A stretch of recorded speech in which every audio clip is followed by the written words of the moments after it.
Prime Minister, and he made an appeal for donation to his legal defense fund. And within 4 days, more than 1,000 people donated over $70,000.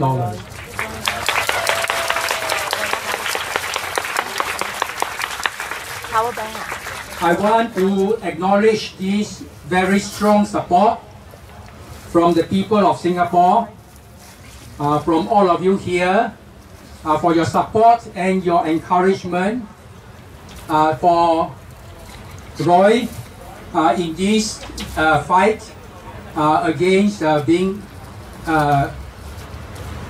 against defamation. Your support has sent a very strong message to the Prime Minister that the people of Singapore don't like the way our CPF is being managed and don't like his defamation suit. Yeah.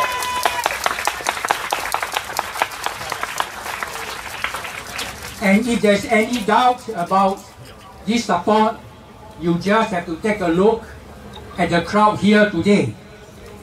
So thank you all for coming.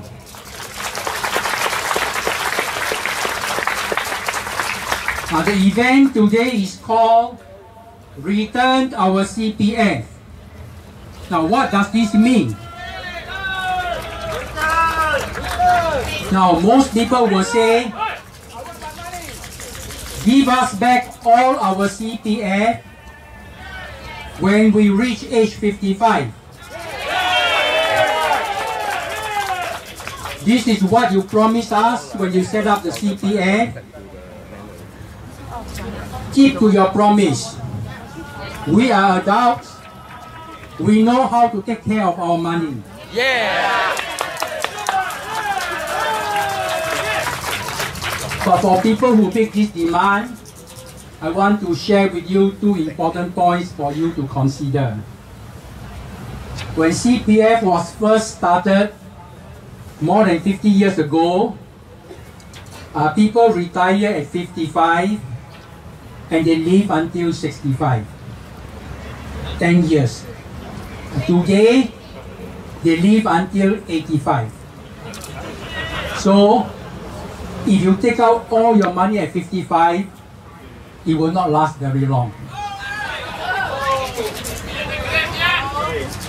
Now, another point you have to consider is this, how to take care of your own investment.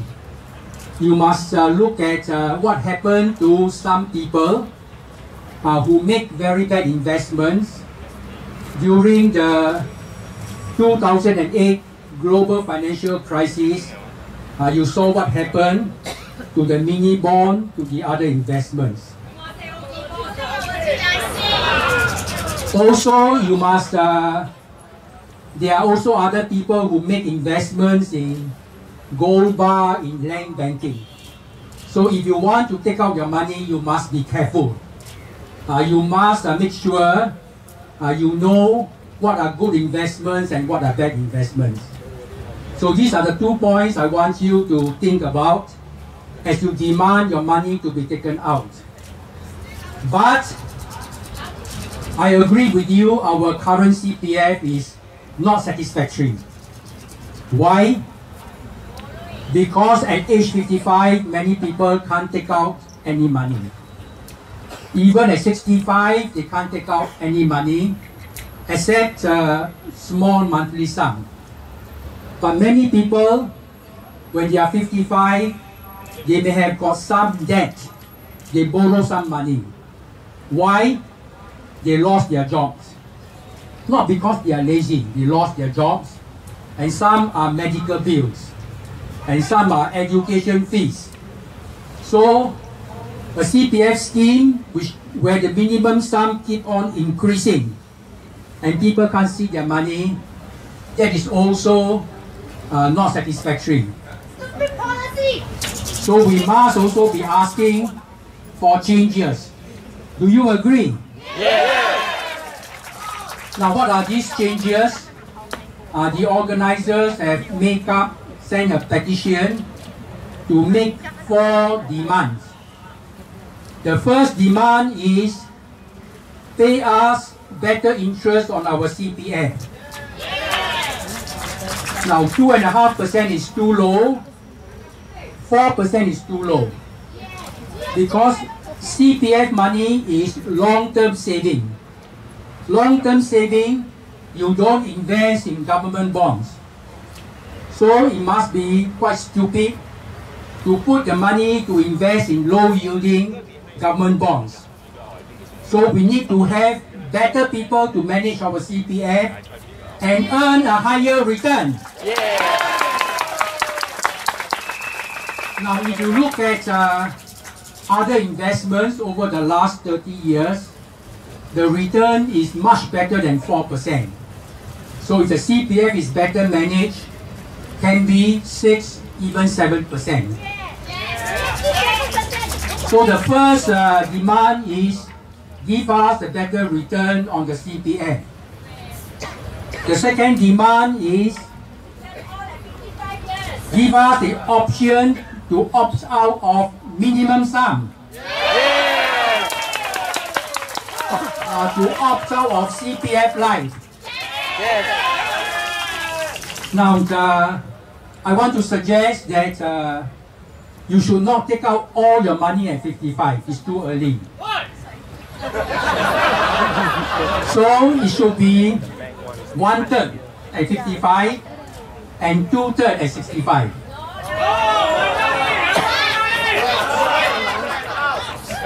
Now, this is an option, but I want to give advice to my fellow Singaporeans. If the CPF pay better interest rate, it's better to keep some money there. Don't take it all out because you might make a mistake and lose all of it. So let's have the demand allow us to take some of the CPF out at 55. Yes. Give us a choice. Give us a choice, okay? And the rest at 65.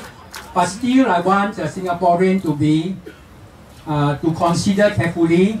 If CPF is giving a better, good return, good interest rate, keep some of your money there. Don't take it all out.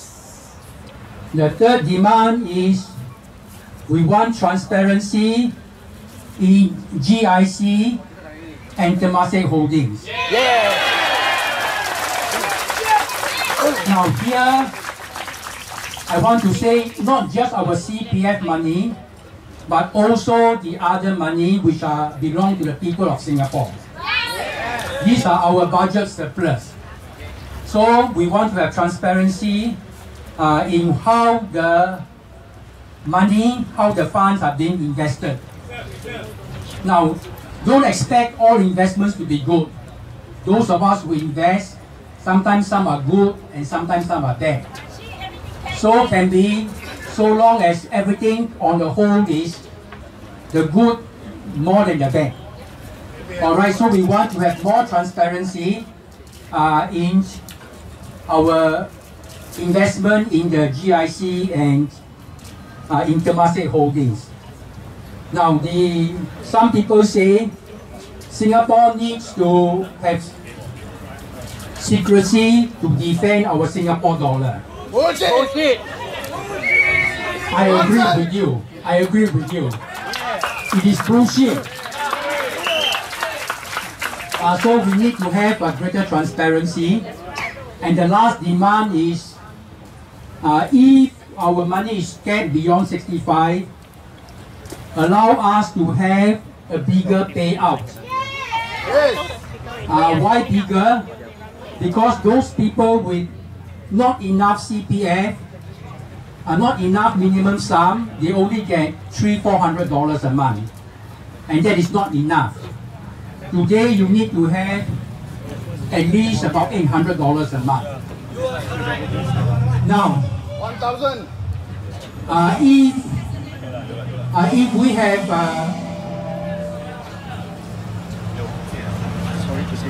if we don't have enough money in the CPF and we take out more, it just means that the money run out faster. But for these people, money today is more important than money many years later. So we want to have this as the demand. Now, these are the 4 demands, and we want the government to know that they should review the CPF. Do you agree? Yeah! And when they form a review committee, must include some people here. Yeah! Not just the old people.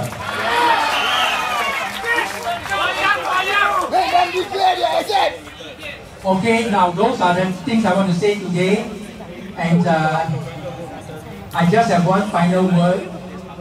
You look at the sound system, you look at the tanks, the shelters, all these cost money. And our sole organizer is Hui Hui. She's bearing all of this. So I want to appeal, hold on. I want to appeal to you to make some donation into her bank account to cover the expenses. Alright, let's show her that money that she spent, by end of today, we can all return it back to her. Alright, thank you all for coming. And let's wish that there will be changes to the CPF and we can get our money out earlier. Thank you.